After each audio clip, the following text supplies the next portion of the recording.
Welcome to Learn the Sword.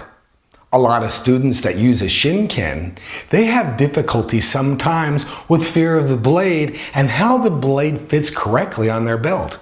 Now you notice I'm not wearing a hakama because it's too damn hot in the summer here. And nevertheless, we use a side belt here, an obi. Now this obi is wrapped around my waist about 3 times. That's a general rule. Now, as a general rule, we usually want to keep the belt a little loose.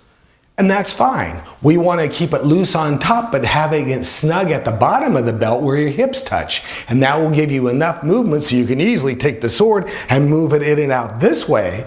But also, it will take and it will hold it firm at the bottom. Swords come in very, very many sizes, shapes, weights, and forms. This is about a 1,100 gram sword, a little over 2 pounds, and it's a nice tight classical blade. The problem is that if I compared this to an Iaito, a lighter blade that doesn't have an edge, the one fits in this belt really, really well because it doesn't pull down like this. You can see it pulling down. It seems like I'm a Barney Fife with a heavy gun and my belt buckle isn't correctly and it's sort of hanging down and pulling my pants down. That's what happens with swording too. So what I want you to think about, if your belt fit perfectly with an Iaito or a lighter one, but the minute you put in a heavier sword and push it down and it starts feeling like it's pulling down, that means go to the back, untie the knot, cinch it up a tad, readjust it so it holds it in nice and tight without straining or hurting your hip. Now that's another aspect, your hips. A lot of times when you take the sword and you push it against your hip after using it for a few minutes, it starts grinding against your hip and it hurts. Well, that's because it's supposed to. You're grinding it against the wrong part of your hip. That's basically what it is. So take it, readjust it, pull it behind your hip and then above it a tad, and you might find out that it goes over your hip a little bit easier than not. But then again, it's your body, it's the way your weight, it's your body shape, your posture and everything that also determines this. So take that in consideration. So when we start using a heavier sword, and even though our belt is a little bit like this, just adjust down the right side, come in here and start grabbing and pulling. The same way you do with an Iaito, but you'll probably go a little slower. You notice when I was using an Iaito, I pull it out really fast, and then I take it and I put it in fairly fast. But since we're dealing with razor sharp steel, one mistake. Therefore, when you take it out, pull it out smooth. But when you put it back, make sure the tip gets in like this fairly fast, and then pull it in slower because we're in no race.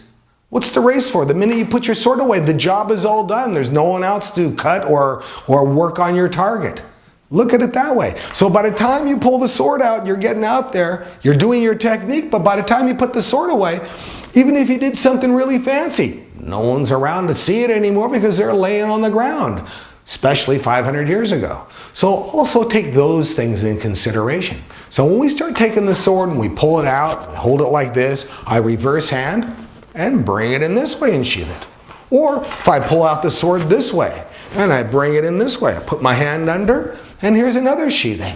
So there's hundreds of ways to sheath the swords. As a matter of fact, if I pull the sword out here like this, spin the handle, hit it like that, knock off the blood, and sheath the sword.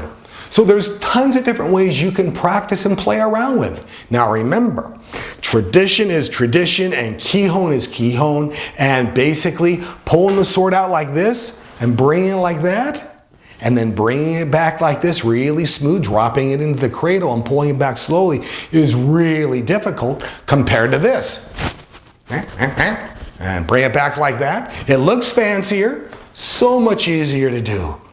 So the fancy stuff isn't that difficult. It's the hardest thing to do is hardcore tradition, where it's consistent and you pull out the sword every time in one consistent manner. That's why the old guys look so boring and the new guys look so festive, is because the young guys haven't learned what the old guys already know. And it isn't about looking fancy. The fancy stuff was done with the tip in the heat of battle.